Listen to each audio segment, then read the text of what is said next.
Not a day goes by when, darling, I don't think of you. Many people still know you best as that guy who sang Heaven Knows and Not a Day Goes By back in the early 90s.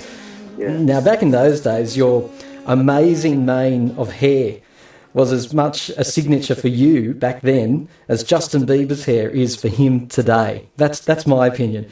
Did you ever think that your hair would be almost as famous as you or your music? No, not really, but I think it's amusing that it is. It's time to talk. Rick Price. He's one of Australia's most loved and respected names on the Australian music scene, and he joins me on Time to Talk tonight. Rick, formally welcome to the program. Thank you, Tim.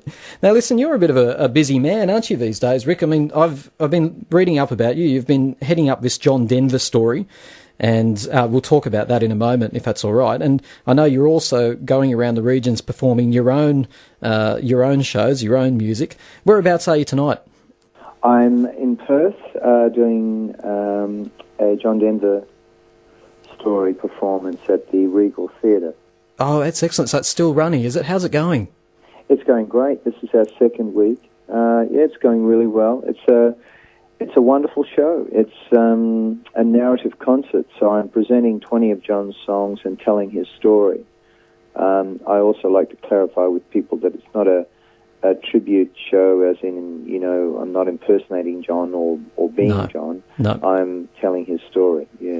And it's getting some fantastic reviews, because obviously John Denver's music is what people love the most about him. He had a fascinating life as well, and I know that a lot of people have said, and I haven't seen any clips of the show, but I do know your music very well. I actually know your voice very well, and when I heard that you were heading up this John Denver show, I just thought, what a perfect match. Is that what a lot of people are saying to you? Yes, they are saying that, actually, yeah. And how do you feel performing his music? I'm enjoying it. I have a wonderful band, a four-piece, incredible band of musicians. And, I think he wrote really timeless, he wrote timeless classics. So, it's great material to be performing, and I just kind of do it, put my own twist on it. So, it seems to be going over okay with the audience in terms of that. So, I feel privileged to be performing his songs and telling his story. Yeah, that's fantastic. Now, listen, are you going on stage tonight? Is that right? I am indeed. Yep. Right. So I've got you just a little while before the show. Is that right? Yes, just a little while before the show. That's fantastic. Is it still a rush after so many years in the business? Because you really haven't stopped performing. Is it still a rush to get out there and step in front of an audience? It is. It's a wonderful experience that I've been privileged to have for many, many years, and I still, I just love it, really enjoy it. I'm going to take you back a bit now, Rick, though. Many people still know you best as that guy who sang Heaven Knows and Not a Day Goes By back in the early 90s. Yeah. Now, back in those days, your amazing mane of hair was as much a signature for you back then as Justin Bieber's hair is for him today. That's my opinion.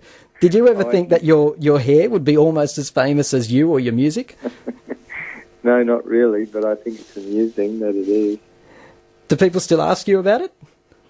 Oh, all the time. Every night when I come out to sign, CDs or whatever at the end of the show, people, stop me in the street and say, why did you cut your hair? Or some comment about my hair.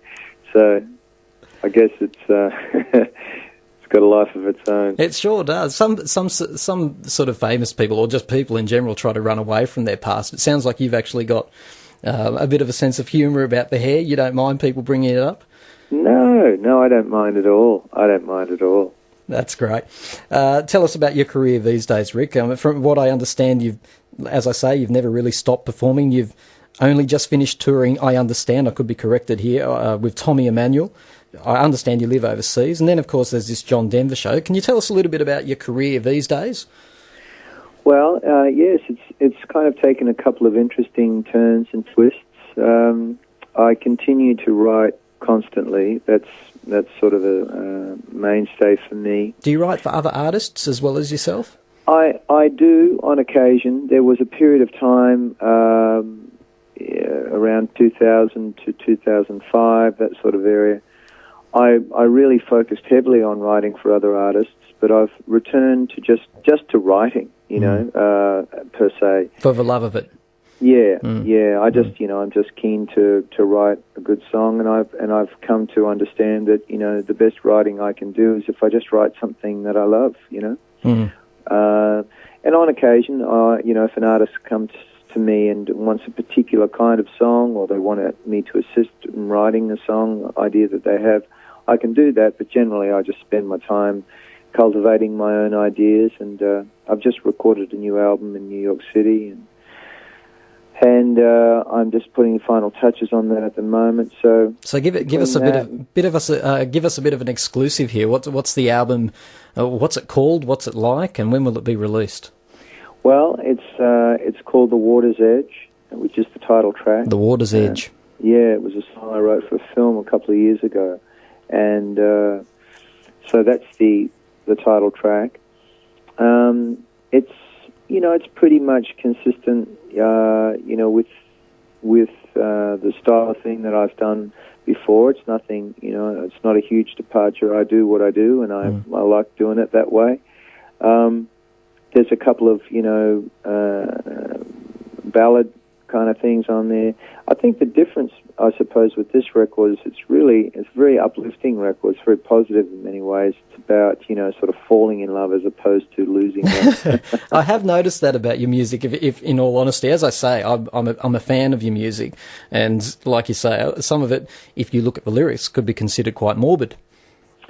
Yes, most definitely. Well, when you have a big hit that's like, say, Heaven Knows, I think it draws a lot of attention to, if you write a song that's a big heartbreaker, or about having your heart broken, then, of course, you wear that T-shirt forever, basically. So, well, and it's a badge of honour, though, isn't it? Because they're mighty tracks, Heaven Knows, and it's Not a Day Goes By, isn't it? Yeah, they're both fantastic tracks, and there's a lot of other ones back there. Now, listen, I'm disappointed. I've never got to hear your album Revisited, which, from all accounts, from everyone that I've spoken to who has heard it, it was a cracker of an album. It was basically you making over your old classics with more of an intimate feel, or more of an acoustic feel. Is that the type of stuff we can expect when you come to our area, when you come to the Laurelton Servicemen's Club? Yeah, so I'm going to be performing acoustically in solo mode, so it'll just be me. And the whole idea of the show is to cover, obviously, all the hits, but I do them in the revisited style, which is the acoustic sort of style, and more along the lines of pretty much kind of how the songs were written in a lot of ways. Yeah. Because they're either written just on a piano or a guitar. And I'm also going to be playing a handful of songs from my new record as well. So, get a nice mixture of stuff on the night. So hopefully people will hear the songs that they're familiar with and enjoy hearing, some of the new stuff. So much is said about your voice too. It's so pure and so clear. And what I notice about your voice is that when you sing live, it's not much removed from what we get on the records, and that's saying a lot these days, because a lot of artists, they sound distinctly different to the way that they sound in recorded style. So is it a fantastic feeling when you're performing in front of an audience, knowing that they are hanging on every word that you sing? Because I love the way you sing. Every word comes across so crisply, and the message of the song comes across. That must be quite special for you as a performer. It is. I guess it's a thing that I've not really thought about it that much. It's just the way that it happens naturally for me. In singing, I've just always, I guess I go back to the old singers, like Roy Orbison, Elvis Presley, Tony Bennett. They're the singers, that I grew up listening to. They knew how to tell a story, didn't they? Yeah, I mean that's so I'm old school in that way, Yeah. That's the kind of the era that I grew up with listening to, and so those guys left quite an impression on me. And also from a songwriting point of view, James Taylor was a huge influence on me as a kid. He sort of, was the reason I really wanted to, Neil Young and all those kind of guys wanted to be a singer-songwriter, play the guitar and write songs in the first place, So I like songs that move you emotionally. So that's what I'm trying to do when I sing, is to communicate a feeling and an emotion and try and stir up, people. Essentially, you want them to walk away feeling like that your music has moved them in some way. I think you can certainly say mission accomplished in that area, because even watching you on YouTube, which is where I access you these days, your performances are outstanding. It's really exciting, by the way, Rick, to have you set to appear in our area. I know a lot of people are really looking forward to seeing you up here in Laurelton, and hopefully I'll be able to see you out there too. Thanks so much for your time tonight. You're most welcome, Tim. Yeah, have a good show tonight too, hey? Thank you, mate. Good on you, mate. Thanks for talking to me. That's Rick Price there, very respected singer on the Australian music scene. Here's a bit of his music.